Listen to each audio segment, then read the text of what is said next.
Do you guys know that if you touch two strike anywhere matches together, just lay them on top of each other, they'll actually jump? So you lay it on top, and eventually it's going to start jumping. Whoa. Whoa. Try this at home. Let me know what you think. Leave a comment down below. What? Hey guys, welcome back to Ranger Survival and Fieldcraft. I'm Andrew, and what I have for you today is a big old bag of Bushcraft. It's early morning, which is why my voice is groggy, but we've got our coffee.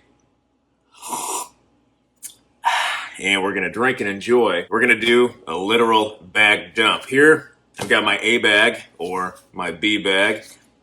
Military people will get that. Bushcraft bag right here, full of items that I wanted to pack up because for the last few months, you may not know, I've been living at my new duty station, doing my job, and staying up there. And so I will pack survival items if I come back for the weekend back home or I go back up.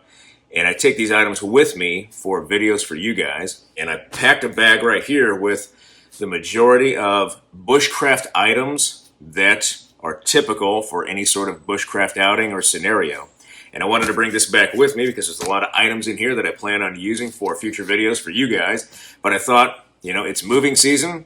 I've got my bag packed. And what better video for a Sunday than to just do a gear dump, bag dump with my B bag or my A bag here with all the items inside that I'm packing. So let's dig in. This is one of those A bags or the military duffel bags that opens from the side. Always good to have one of these guys. We have 4 cinch down straps. We still got that good metal eyelet we can use to actually lock this bag up. Lock the bag up. All you have to do is take a knife and cut this canvas open and you get right inside the bag. So here's that long zipper. It's still got the back straps over here where we can actually wear this thing like a normal duffel bag. But this long zipper, opening it lengthwise, kind of like a gym bag, makes it easy to get in and out of, which is why I like it. Always pick one of these up for part of your gear. This makes a good A bag or your primary bag with all your stuff in it. If you have to occupy a fob and just drop your kit and get at it really quick, you can use this. All right, so we got a lot of stuff in here. Without further ado, we're just going to dive into this, do a brief discussion over the items, show you everything that I think I would need for a bushcraft outing. A lot of kit right here, but things that I'm going to use for videos as well, so keep that in mind. All right, so first up, a really good bushcraft item. It's just a small parang. It's about 10 or 12 inches, a very short parang. This is great for an individual standalone, maybe one tool option in the swamps, in those humid environments. So we've got this 100% carbon steel right there, made by Condor. Also got a hatchet. I think the hatchet is probably one of the best, if not the best, standalone survival tools, depending on what type of hatchet you get. But this is just a council tool hatchet. It's got that Dayton style head, so it's a little bit longer of a face of the axe, but this thing is 2 pounds, and that's a heavy, heavy hatchet head. So this is almost good enough to be kind of a small forest axe with splitting, chopping, and felling. So we got our hatchet. A lot of tools in this bag. We've got our saw. It's just a simple folding saw from SRO. I really like this thing just because it's small and it works and deploys really quick. So you just have a 15-inch blade right there for the saw. Smaller one that we can take down material. This is great for bushcraft and carving. The Bushcraft 101 class just finished up today, actually. So they're probably using similar things like this or making their own buck saws most likely. But a simple saw like this is so good to have because you really don't need to cut into anything that isn't really maybe 5 inches or less. With a saw like this, you use your hatchet or your parang maybe to take down larger material. Those 3 tools, and we've got our Spetsnaz Special Forces shovel here. It's a little dull all the way around, maybe a little sharp right here. Just to dig. Digging is always good in bushcraft and even in the field. Digging shelters, you can dig for bait, roots, all that kind of stuff. You can even use this as a frying pan if you get rid of the paint first, or use it as a hammer or even a weapon. So we got our E-tool or our shovel. Next for tools, we got that Pathfinder survival knife.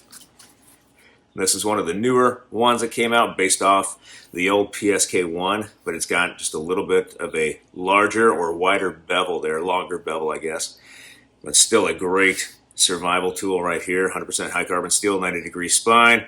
You can drive sparks off the back. That Scandi grind is going to be great for carving. This is a good knife. A good knife to have if it's the only knife on your hip. On me, though, right now is another tool that I'd always carry for bushcraft hand survival, just a multi-tool. A lot of things you can do with this. Carving, notching, use the pliers, extra set of hands, cutting wire, handling fish hooks.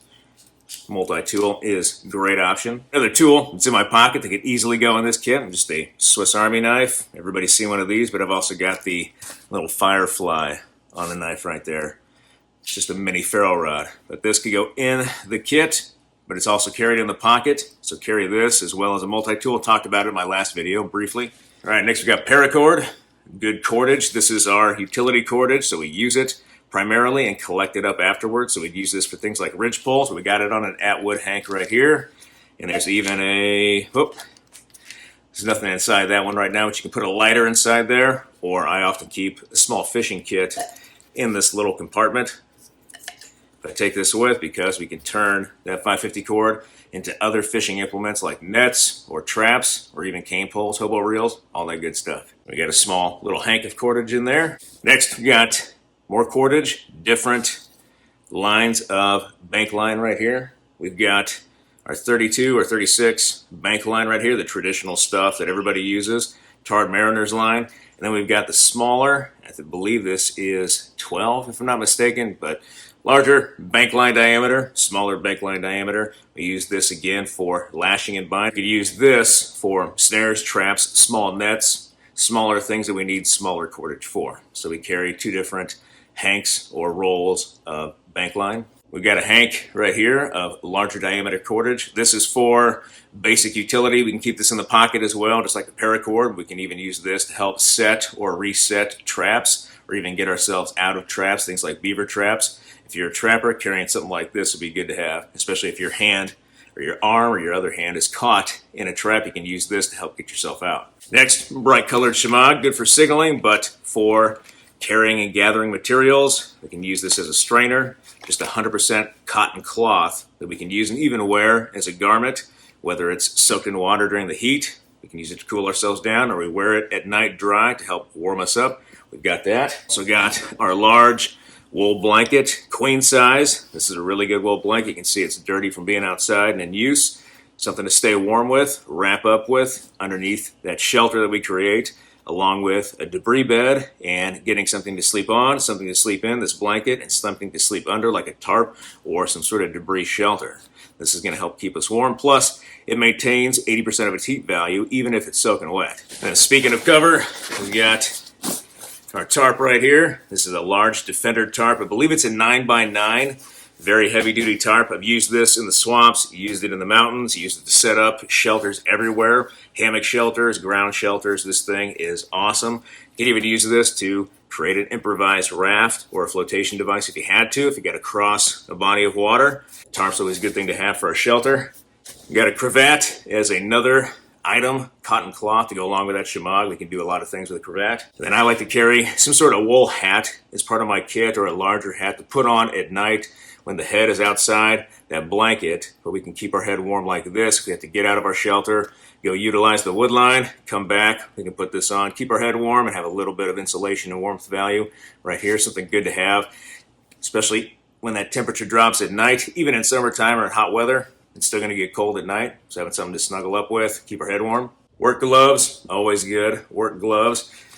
I have never had poison ivy, and I think I'm immune to poison ivy, but I'm going to have work gloves anyway when using larger tools to avoid all the cuts and nasties that I've got. Work gloves are good. Don't go anywhere without a real spoon. We can easily carve this, but I would rather carry a spoon and have it ready to go. Good Army mess spoon. Slingshot band is a good thing to have. We can use this for a projectile weapon and actually go after a game if we want to, or we could use this as an improvisational engine for a trap and trigger. And carry one of these. Got that good old headlamp so we can see in the dark. We'll save the fire kit for last.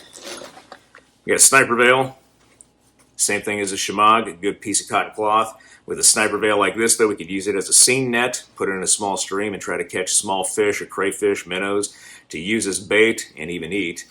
But this thing can be the same cut. This has the same purpose as the shemagh, but it's just got a couple of different uses based off that veil or that netting of the material. More paracord, can't carry enough of this, and more.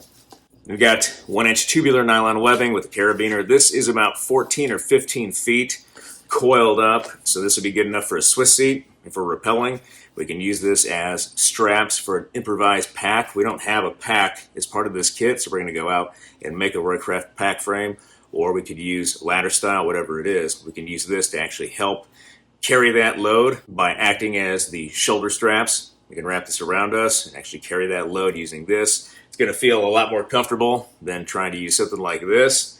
And I'm a big guy, so trying to use a sniper veil with shoulder straps is going to be a little rough.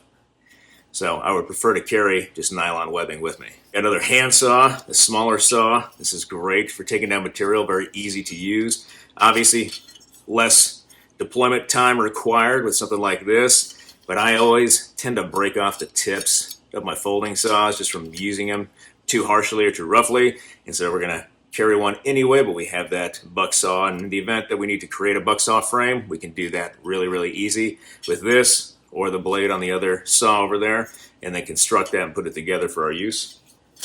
We've got a land navigation kit, something a lot of people forget when bushcrafting. Just have pen, paper, your compass, a few protractors that are back here, and then even a couple improvisational items. We got another bandana right here, or cotton cloth. But this one is that Pathfinder navigation cloth, so we can use this with the sun's rays, knowing where we're at on the Earth's surface, our latitude and longitude, and get a reasonable estimation on direction and find our way. So just a small land navigation kit, something to find direction, keep a log, track our movements, and then we can even use that information to find our way out. Butt wipe, biodegradable, a must-have as you're getting older in life. Always carry some butt wipe for those emergencies. All right, we've got a container, 2-quart bush pot, but inside we have that 1-quart bush pot. This is great as a standalone bush pot, plus it can be used as a cup because it's small enough, obviously, but it fits right inside that 2-quart. It makes for a good cooking system, in my opinion. And then we've replaced the bail on each pot with wire that we can actually use for snares. So there's our cooking kit. Still want to have a way to transport water. That means we have to have a closed container. So we've got our canteen. Then inside we've got our cup. This also has a lid, so we can use this as a cooking item as well. And then we have that millbank bag in the back right here. We can use this millbank bag to strain water and even filter water to some degree, but once we filter that water through the millbank, we want to put it inside that canteen cup and boil it over water to make sure it's 100% safe to drink. So we've got almost a mini water survival kit right here. And then last we've got our fire kit. Can't go anywhere without fire. And we got our big honkin' ferro rod that we can use, drive sparks off with, and get a fire. This is going to be a small ditty bag. This is a ditty bag from a poncho, or the poncho came in this bag. But we can use this to carry a lot of our smaller items. Things like deer tine for a bearing block. We can do the same thing with a piece of fat wood as a bearing block. A lot of tinder fungus here, or just horsehoof fungus that we can use for tinder. We got a few hard rocks that we can drive sparks off the back of our knife with, and then even a rock that we can use as another bearing block. And then we just have tinder in the bottom of this thing, bark tinder. So here we have all of our natural items, minus the ferro rod. It goes right inside to act as a mini fire kit. Cinch this up. Actually have a good ditty bag right here with a fire kit. Open this up. This ditty bag was made by my father-in-law. So if you're interested in something like this, let me know. We've got just a container to char material in, but this also has the char inside and then a lens. You kind of see that right there. Not going to pull it all the way out. You got a container right there, solar ignition, char tinder inside on the bottom, and then the tin to actually char additional material that our lens is wrapped in, that bandana cloth you saw inside. Got a couple of wax candles, always good. A fire piston. This is just another fire starter, more of a primitive or antiquated fire starting device that we can use. We got our matches in match safe. There we go. We got some cotton right up top, and we've got matches inside. Do you guys know that if you touch two strike anywhere matches together, just lay them on top of each other, they'll actually jump? I didn't know that either. Something to do with the match head. I'm not really sure. I can do this right. You have to be like really gentle with this. Whoops. So you lay it on top, and eventually it's going to start jumping. Whoa. See that? Whoa. Try this at home. Let me know what you think. Leave a comment down below. What? It's so crazy. Wow. That's weird. So take two matches, and if you hold them side by side, nothing happens, but if you lay them on top of each other, they just start jumping. That's weird. It's a good thing this thing's never blown up, I guess. Put the cotton back inside, and this is just an old school match safe. So you're good. Strike anywhere. We can strike it right on the outside, or even our zip or something like that. We've got our flint and steel, also doubles as a bearing block. We've got a rock in here maybe somewhere. We're in our other ditty bag. Piece of fat wood for tinder. More paracord. Never have enough. Jute twine. Now we've got just a small sawed buster knife here. Just a basic knife. 100% high carbon steel. So we can use this to help carve, finish out our fire kit, and then even use it as a way to strike sparks off the back of this knife and ignite our char material. And then even inside here, you can see this. We've got another cravat, another piece of cotton cloth, great for char material or collecting firewood.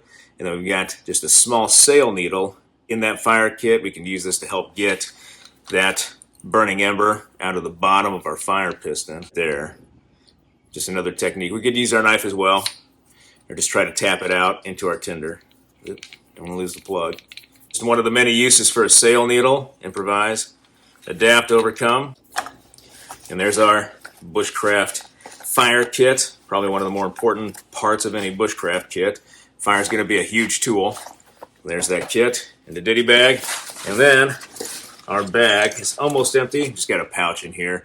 Forgot. I had my gun belt in here earlier. I left that in the locker back at work. This is for the multi-tool, or possibly flashlight or magazine even. So, just a pouch. All right, but that does it for the kit. All right, guys. Well, I appreciate you joining me this morning. A down and dirty video, truly down and dirty video on a bag dump with a lot of the Bushcraft items that I want to use in future videos. Trying to lean into that Bushcraft theme just a little bit more and packing out because it's moving season and I'm living somewhere else and have to rely on what I bring with me, just like any good soldier in their A bag or their B bag. Really hope you liked this video. If you did like this video, hit that like button, hit that subscribe button, leave me a comment in the comment section. I always appreciate your feedback. I want to thank you guys for everything you do for me, for this channel, for your likes, your views, your subscriptions, your comments, your feedback, and your shares. And I'll be back with another video as soon as I can. Thanks.